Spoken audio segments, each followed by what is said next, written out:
आज की हमारी मूवी स्टोरी है शटर आइलैंड। इस कहानी की शुरुआत 1954 से होती है, जहां पर डैनियल और उसका फ्रेंड जक ये दोनों एक आइलैंड पर जाते हैं। इस आइलैंड का नाम होता है शटर आइलैंड। यहाँ पर एक हॉस्पिटल होता है जिसका नाम होता है एस्क्लिक हॉस्पिटल, और यहाँ पर उन कैदियों को रखा जाता है जिनकी दिमागी हालत बिल्कुल भी ठीक नहीं होती है। डैनियल और उसका फ्रेंड जैक दोनों ही यहाँ पर पहुँचते हैं इस आइलैंड पर। डैनियल अपने काम में बहुत ही बेहतरीन है, क्योंकि वो वर्ल्ड वॉर 2 भी लड़ चुका होता है और उस वर्ल्ड वॉर 2 में काफ़ी लोगों की उसने जान बचाई होती है। यहाँ पर पहुँचने के बाद ये दोनों डॉक्टर कॉली से मिलते हैं।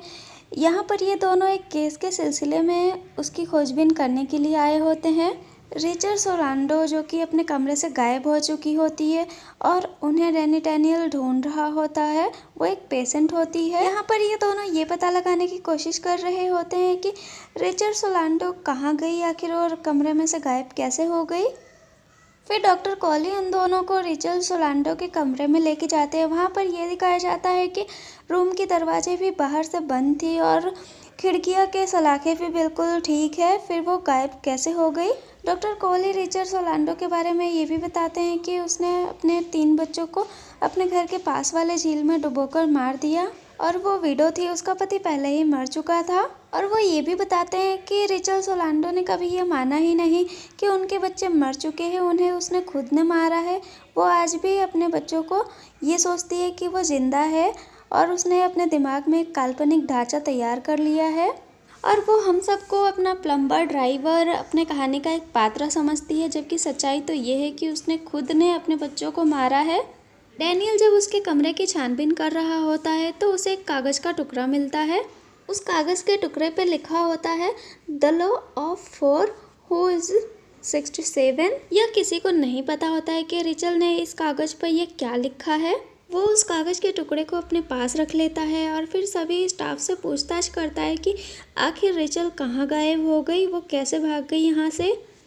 लेकिन उसे कुछ भी पता नहीं चल पाता है, ऐसा लगता है जैसे वो कमरे से पता नहीं कैसे गायब हो गई।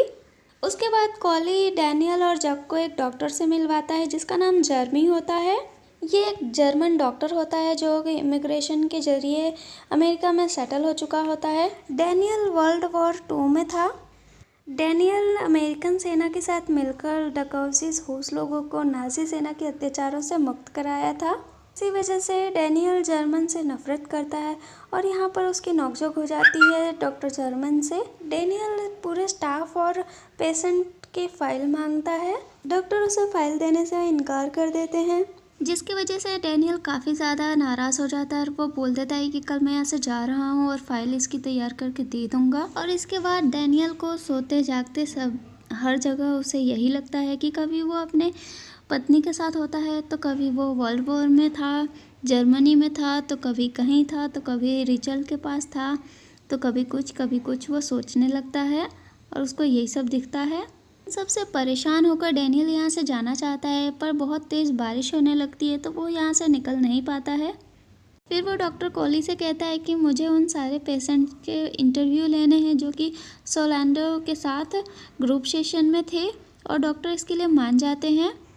जक और डैनियल यहाँ पर पेशेंट का इंटरव्यू लेना शुरू कर देते हैं। तभी वहाँ पर एक पेशेंट आती है जिसका नाम होता है कांस, और उसने अपने पति की हत्या की हुई होती है, और वो रिचल के बारे में बताती है कि वो अभी ऐसा मानती है कि उसके बच्चे ज़िंदा है, और हम सबको वो अपने कहानी का एक पात्र मानती है, यानी कि किरदार मानती है। फिर वो कहती है कि मुझे एक गिलास पानी मिलेगा क्या। जब जग पानी लेने जाता है तभी वो एक कागज़ पर कुछ लिख कर देती है डैनियल को। फिर डैनियल पूछता है कि तुम किसी एंडोलेसिस मरीज़ के बारे में जानती हो क्या, तो वो लेडी मना कर देती है। इंटरव्यू के बाद जक पूछता है डैनियल से कि ये एंडो कौन है जिसके बारे में तुम हर मरीज़ से जानना चाह रहे थे, पूछ रहे थे। फिर ये बताता है कि ये उस बिल्डिंग का मेंटेनेंस वाला है जिस बिल्डिंग में मैं रहता था। उसने उस बिल्डिंग में माचिस से आग जला दिया और मेरी बीवी वहाँ पर ख़त्म हो गई, वो जलकर मर गई। इसके बाद इसने स्कूल हाउस को भी जलाया, 2 लोगों को भी मारा। ऐसा करने के लिए उसे कुछ आवाज़ें सुनाई देती थी जिसकी वजह से वो ऐसा बन गया। उसके बाद उसे शटर आइलैंड पर ट्रांसफ़र कर दिया गया, जिसके बाद वो यहाँ से गायब हो चुका है। वो जग को बताता है कि इस आइलैंड पर लोगों के ऊपर एक्सपेरिमेंट किए जाते हैं और मैं यहाँ पर इसका सबूत इकट्ठा करने आया हूँ और मैं इसका पर्दाफाश करूँगा। आगे वो लोग जंगल में कुछ छानबीन करने के लिए जाते हैं और फिर जैक पूछता है कि मिसेस कांस ने तुमसे कुछ पूछा था जब मैं पानी लेने गया था, तो उसने तुम्हें कुछ बताया? तो डैनियल ये बताना तो नहीं चाहता है, लेकिन वो उसके पूछने पर वह बता देता है कि उसने मेरी डायरी में ये लिखा था, जिसमें उसने लिखा था रन, यानी कि वहाँ से भाग जाओ। डैनियल बताता है कि वो एक मरीज से मिला था जिसका नाम जॉर्ज नोइस था। वो यहाँ पर 1 साल तक था और यहाँ से निकलने के बाद उसने 3 खून कर दिए। उसके वकील ने उसे पागल साबित कर दिया। फिर वो हर बार जज के सामने गिड़गिड़ाने लगता है और वो कहता है कि मुझे पागल करार ना दिया जाए, मुझे मौत की सज़ा दिया जाए, क्योंकि वो वापस यहाँ पर आना नहीं चाहता है। फिर जज ने उसे उम्र कैद की सज़ा सुना दी थी और फिर उसने मुझे बताया कि यहाँ पर इंसानों पर एक्सपेरिमेंट होते हैं। फिर वो कहता है कि यहाँ पर एक पेशेंट का गायब होना और फिर तुम्हें ये केस सौंप देना, यहाँ पर एक षड्यंत्र चल रहा है और वो लोग हम पर नज़र रखे हुए हैं। यहाँ पर ज़ोरों से हवा और तूफान शुरू हो जाता है, जिसकी वजह से उस हॉस्पिटल की आर्मी आती है और फिर इन दोनों को जंगल से वापस हॉस्पिटल छोड़ देती है। हॉस्पिटल में डॉक्टर कॉली की मीटिंग चल रही होती है और वहाँ पर डैनियल भी आ जाता है और वह उन्हें कहते हुए सुनता है कि वार्ड सी में 24 पेशेंट है और वार्ड बी में 42 पेशेंट है। फिर डैनियल डॉक्टर से कहता है कि हमें रिचल के कमरे से जो चिट्ठी मिली थी उस पर लिखा था हु इज़ 67 और वो सजेस्ट कर रही थी कि आपको 67 पेशेंट रखने चाहिए। फिर वो बताते हैं कि 67 नहीं है। फिर वो बताते हैं कि हमें रिचल मिल चुकी है। फिर वो डैनियल उससे सवाल करता है, लेकिन रिचल उससे कोई भी सवाल का जवाब नहीं देती है। रिचल सोलांडो की दिमागी हालत ठीक नहीं होती है। उसे अभी लग रहा होता है कि उसके बच्चे ज़िंदा है। इस इंटरव्यू के बाद डैनियल की तबीयत ख़राब हो जाती है और उसे माइग्रेन का अटैक आता है। डॉक्टर कॉली और जैक उसे दवा देकर सुला देते हैं। फिर उसे बहुत सारे सपने आने लगते हैं और सपने में उसकी बीवी डिलोरस आती है और वह कहती है कि एंडोलेजिस अभी भी ज़िंदा है और तुम्हें उसे ढूंढकर उसे ख़त्म करना होगा, क्योंकि उसकी वजह से ही डैनियल की बीवी की मौत हुई होती है। इसके बाद उसे एंडोलेजिस के भी सपने आते हैं और फिर उठकर वो वार्ड सी में जाता है। वार्ड सी में जाने की सबको मनाही होती है। वहाँ एक काल कोठरी होता है, वो उसके अंदर जाता है। वहाँ पर उसे एक आदमी दिखाई देता है। उसे लगता है कि ये एंडो है और जिसकी वजह से उसकी बीवी की जान गई होती है। और फिर वो उसे अपना चेहरा दिखाने के लिए बोलता है। जब वो दूसरा आदमी अपना चेहरा दिखाता है तो वो एंडो नहीं होता है। ये वही जॉर्ज नोइस होता है जिसने 3 खून किए होते हैं और उसे उम्र कैद की सज़ा मिली होती है और इसी ने डैनियल को इस जगह के बारे में बताया होता है।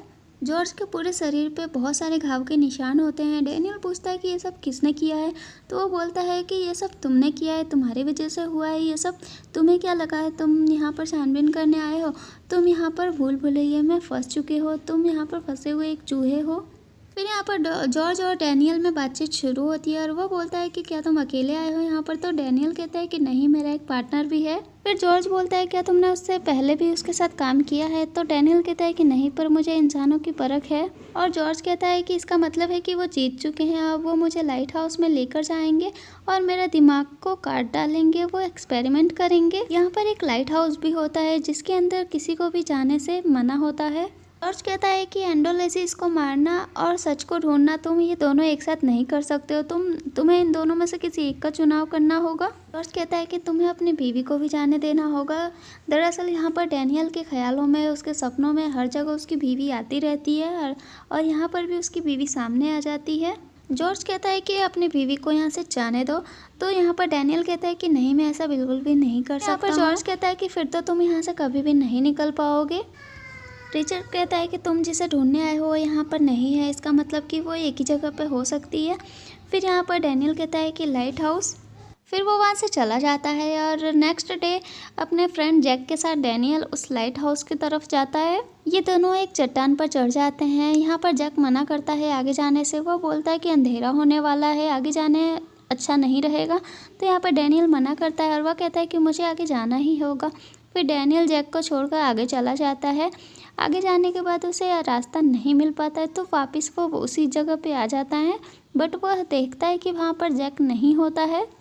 फिर डैनियल चट्टान के ऊपर से जैक की बॉडी देखता है और वो बड़े मुश्किल से चट्टान से नीचे उतरता है। जब तक वो नीचे उतरता है, पानी की लहरों के साथ जैक की बॉडी गायब हो जाती है। डैनियल को गुफा में एक लाइट दिखाई देती है जिसके पीछे वह गुफा के अंदर जाता है। वहाँ पर उसे एक लेडी दिखाई देती है। फिर जैक बोलता है कि तुम रिचर्ड सोलांडो हो ना, जिसे हॉस्पिटल में मुझसे मिलवाया गया था। फिर रिचल नहीं होती है, वो कोई और ही होती है। लेडी बताती है कि वो कभी भी एस्क्लिफ हॉस्पिटल में यहाँ पर पेशेंट नहीं थी, वो एक डॉक्टर है। इसके बाद वो लेबोटमी के बारे में बताती है। लेबोटमी एक ब्रेन सर्जरी होती है जिसके अंदर दिमाग के कुछ नर्व्स को काटा जाता है, जिसमें इमोशंस, दर्द ये सब जुड़े हुए होते हैं, जिसकी वजह से वो दर्द, इमोशन, अपने रिश्ते सब कुछ वो भूल जाता है। याददाश्त भी उसकी खो जाती है, बहुत ही धुंधली हो जाती है। वो बताती है कि वो जो लाइट हाउस है वहाँ पर इस ब्रेन की सर्जरी होती है। जब मैंने इसके बारे में आवाज़ उठाई तो उन लोगों ने मुझे पागल करार कर दिया और रात भर वो दोनों वहीं रहते हैं। सुबह होते ही रिचल कहती है कि तुम्हें यहाँ से चले जाना चाहिए, वरना वो लोग तुम्हें ढूंढते हुए यहाँ आ जाएंगे और मुझे भी पकड़ लेंगे। फिर यहाँ जाने से पहले डैनियल कहता है कि मेरा एक फ्रेंड है जैक, क्या तुमने उसे देखा है? तो यहाँ पर रिचल कहती है कि तुम्हारा कोई दोस्त नहीं है। फिर वो वहाँ से हॉस्पिटल चला जाता है। फिर डैनियल डॉक्टर से मिलता है। डॉक्टर कॉली कहते हैं उसे कि जैसे कि रिचल सोलांडो मिल चुकी है तो तुम्हारा काम खत्म हुआ, अब तुम्हें यहाँ से जाना चाहिए। फिर यहाँ पर डैनियल कहता है कि हाँ, मुझे जो इन्फॉर्मेशन चाहिए थी वो मुझे मिल चुकी है, अब हम लोग यहाँ से चले जाएंगे। तो डॉक्टर कॉली कहते हैं कि हम मतलब कौन? तो यहाँ पर डैनियल कहता है कि अगर आपने पूछ लिया है तो बता देता हूँ कि मेरा जो पार्टनर था जक, क्या आपने उसे कहीं देखा है? मैं उसकी बात कर रहा हूँ। फिर यहाँ पर डॉक्टर कहते हैं कि तुम यहाँ पर अकेले आए थे, तुम्हारा कोई पार्टनर नहीं था। अब डैनियल को लगता है कि इसके फ्रेंड जैक को उन लोगों ने पकड़ लिया है, अब उसे लाइट हाउस ले जाएंगे, उसके ब्रेन की सर्जरी करेंगे। फिर यहाँ पर डैनियल भागकर लाइट हाउस में पहुँचता है। लाइट हाउस में वहाँ पर उसे डॉक्टर कॉली मिलते हैं। वो डॉक्टर कॉली को बोलता है कि मुझे इस बारे में सब कुछ पता चल चुका है, मुझे रिचर्ड सोलांडो मिली थी गुफा में, उसने मुझे सब कुछ बता दिया है कि यहाँ पर क्या होता है। डॉक्टर कहते हैं कि हाँ, ये सब मैं जानता हूँ और ये सब सच नहीं है, ये सब तुम्हारे दिमाग का भ्रम है। दरअसल 67 पेशेंट तुम हो। बताते हैं कि आज से 2 साल पहले तुम्हें यहाँ पर लाया गया था और डॉक्टर उसको एक फॉर्म दिखाते हैं जिसमें डैनियल की सारी इन्फॉर्मेशन होती है। यहाँ पर डैनियल ये सब मानने से इनकार कर देता है और वो बोलता है मेरा फ्रेंड जैक कहाँ है। यहाँ पर 2 नाम दिखाते हैं, एंडोलेडीज और डैनियल। और फिर वो बताते हैं कि तुम्हारा असली नाम एडवर्ड डैनियल नहीं, एंडोलेडीज है, जिसे तुम ढूंढ रहे हो वो खुद हो। है कि तुमने इन 2 नामों से 4 नाम बना दिए हैं और चारों नाम की स्पेलिंग मिलती जुलती ही है, रिचर्ड सोलांडो और एक और नाम होता है। वो बताते हैं कि ये एक तरह का एनाग्राम है। इन सब बातों पर डैनियल को विश्वास नहीं होता है और वो बताते हैं कि एस्क्लिफ के 67 में मरीज तुम हो और तुम्हारे साथ जो कुछ भी हुआ था वो बहुत ही भयानक हुआ था, जिसके कारण तुम सच्चाई मानने को तैयार नहीं हो और तुमने एक अपनी अलग ही दुनिया बना रखी है, अपनी एक अलग ही कहानी बना रखी है। डॉक्टर बताते हैं कि तुमने ही जॉर्ज को मारा था क्योंकि उसने तुम्हें एंडोलेडीज कहा था और तुम ये सच्चाई मानना नहीं चाहते हो। और वो बोलता है मेरा पार्टनर जैक कहाँ है? तभी वहाँ पर जैक आ जाता है और वो बोलता है कि मैं तुम्हारा पार्टनर नहीं, मैं तुम्हारा साइकेट्रिस्ट डॉक्टर हूँ और मैं ही तुम्हारा 2 सालों से इलाज कर रहा हूँ। नील को इस पर विश्वास नहीं होता है और टेबल पर पड़ी गन उठाकर डॉक्टर कोहली पर चला देता है और उसे लगता है कि डॉक्टर कोहली को गोली लग चुकी है, बट ऐसा सिर्फ उसे ही दिखाई देता है, वो फेक गन होती है। डैनियल कहता है कि तुम लोगों ने मुझे दवाई खिलाई है, सब उसी का असर है। तो यहाँ पर जैक बताता है कि तुम्हारी बीवी पागल थी, डिप्रेशन में थी और तुम शराब पीते रहे, तुमने उस पर ध्यान नहीं दिया, ये सब उसी के वजह से हुआ है। जैक बताता है कि तुम्हारी बीवी ने ही तुम्हारे अपार्टमेंट को आग लगाई थी, फिर तुम उसे दूसरे घर में लेके गए और वहाँ पर उसने अपने बच्चों को झील में डुबोकर मार दिया और तुम्हें जो लड़की दिखाई देती वो तुम्हारी अपनी बेटी है। फिर यहाँ पर डैनियल को सब कुछ याद आ जाता है कि उसकी बीवी ने अपने तीनों बच्चों को मार दिया था डुबोकर। फिर वो एंड्रो से कहती है कि मुझे गोली मार दो। यहाँ पर एंड्रो उसे आज़ाद कर देता है, गोली मार देता है। इस तरह से उसका पूरा परिवार ख़त्म हो जाता है और इस बात को वो मानने को तैयार नहीं होता है। उसका पूरा परिवार ख़त्म हो चुका होता है और ये वो मानने को तैयार नहीं होता है, तो उसने अपने दिमाग में कहानी बना ली होती है और रिचर्ड सोलांडो और डैनियल ऐसा कोई भी इंसान नहीं होता है। डॉक्टर बताते हैं उसे कि तुमने ये पहले मान लिया था, फिर से तुमने रिजेक्ट कर दिया और फिर वह बोलता है कि हाँ, मैं मानता हूँ कि मैं एंडोलेडीज़ हूँ, मैंने ही अपनी बीवी को मारा है, मैंने ये सब 1952 में किया था। अगली सुबह जब एंड्रो जाता है तो उसका फ्रेंड जैक भी जाता है, जो कि उसका साइकेट्रिस्ट होता है। एंड्रो कहता है कि अगला कदम क्या होना चाहिए, तो जैक बोलता है कि तुम बताओ क्या होना चाहिए। तो एंड्रो कहता है कि मैं यहाँ से निकलना चाहता हूँ। दरअसल एंड्रो ने खुद को फिर से रीसेट कर लिया होता है, वो अपने आप को डैनियल समझने लगता है। और यहाँ पर बताया जाता है कि डॉक्टर कोहली की सारी कोशिश जो कि एंड्रो को सच्चाई जानने के लिए की गई थी, वो सारी बेकार हो चुकी है। तो चलिए अब पूरी कहानी को जान लेते हैं। दरअसल यहाँ पर सच्चाई की दुनिया में लाने की ये लोग पूरी कोशिश करते हैं। अगर जो सच्चाई की दुनिया में नहीं आता है तो उसे लेबोटोमीज किया जाता है और लेबोटोमी के खिलाफ होते हैं डॉक्टर कोली, इसलिए यहाँ पर सोलांडो के नाम से एक लेडीज़ को भी लाते हैं। इंटरव्यू के दौरान जो कांस होती है वो भी डॉक्टर के कहने पर ये सब कुछ करती है और वो उसके डायरी में रन लिखती है क्योंकि उसे पता होता है कि एंड्रो कभी ठीक नहीं होगा, फिर उसे भी लेबोटोमीज किया जाएगा, इसीलिए वो बोलती है कि भाग जाओ। और एंड्रो को जो कागज़ का टुकड़ा मिला हुआ होता है वो भी डॉक्टर कोली ने रखा हुआ होता है ताकि एंड्रो अपनी सच्चाई का पता खुद लगाए।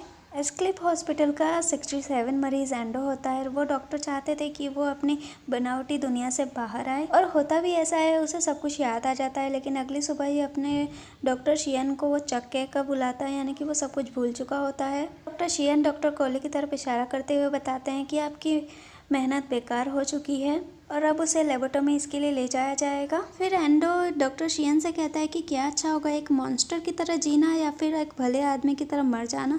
फिर वो उठकर उन लोगों के पास जाने लगता है जो कि उसे लेबोटोमी इसके लिए लेने आए हुए होते हैं। इस बात से ये पता चलता है कि एंडो को सब कुछ याद है लेकिन वो खुद लेबोटोमाइज होना चाहता है क्योंकि वो इस दर्द के साथ जीना नहीं चाहता है। और इसी के साथ यहाँ पर ये कहानी ख़त्म होती है। अगर आपको हमारा एक्सप्लेनेशन पसंद आया तो वीडियो को लाइक, शेयर एंड चैनल को सब्सक्राइब करना बिल्कुल ना भूलें। Thanks for watching.